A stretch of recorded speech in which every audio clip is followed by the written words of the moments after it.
Благодарам, почитувани колеги, почитуван заменик министер за финансии. Со оглед на тоа што амандманот беше навремено поднесен, очекував попрецизен одговор од ваша страна, бидејќи предлагам одобрување на средства за проект кој што е ветен од актуелната влада и е ставен во клучните приоритети со рок за завршување 2020 година. Со оглед на тоа што 3 месеци не делат од 2020 година, мислев дека ќе добиеме понадежен одговор дека решавањето на еден од најголемите еколошки проблеми во Источна Македонија има своја известност. Меѓутоа, кратко за колегите пратеници кои што не знаат за што се работи. Во општина Пробиштип, непосредно до куќите, значи ги дели една улица, се наоѓа старата јаловична депонија, која што повеќе не е во употреба, која што се простира на површина од 50 хектари и на неја е акумулиран материјал од некаде приближно 6 милиони метри кубни, материјал кој што во себе ги содржи најтоксичните елементи, како што е арсен, кадмиум, олово и цинк.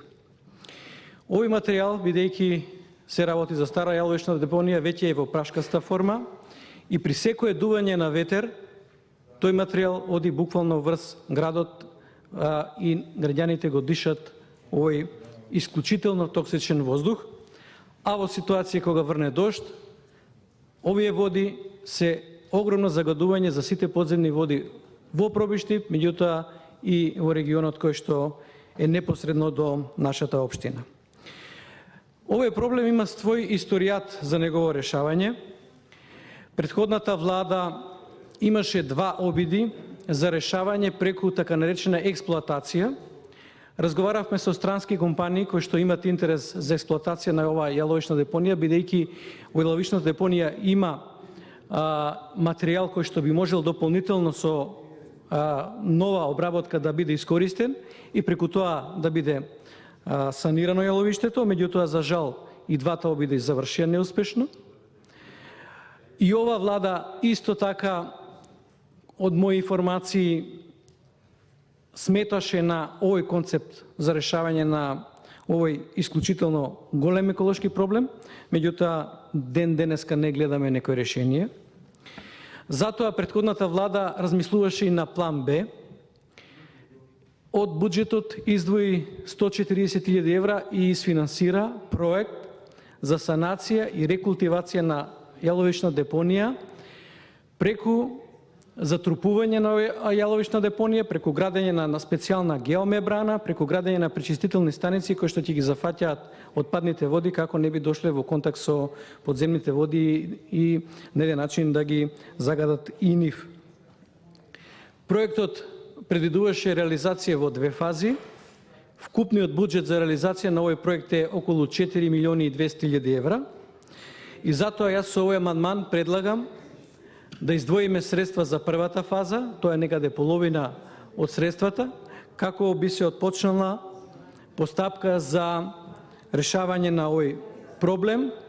Проектот предвидува да овој простор од загадувач на животната средина прерасне во простор кој што ќе помогне на животната средина, значи рекултивацијата подразбира финално и пошумување на целиот тој простор и ставање крај на нова големо загадување. Верувам дека владата во наредниот период ќе го земе во предвид сериозно овој проблем, со оглед дека и нивно ветување и дека после неколку неуспешни обиди за санација преку експлоатација ќе преминеме на санација преку потрупување на ова јаловична депонија која што кажав е со голема моќ на загадување и долго време градот Пробиштип се соочува бидејќи околу 50 на години ова јаловична депонија е присутна на тој простор.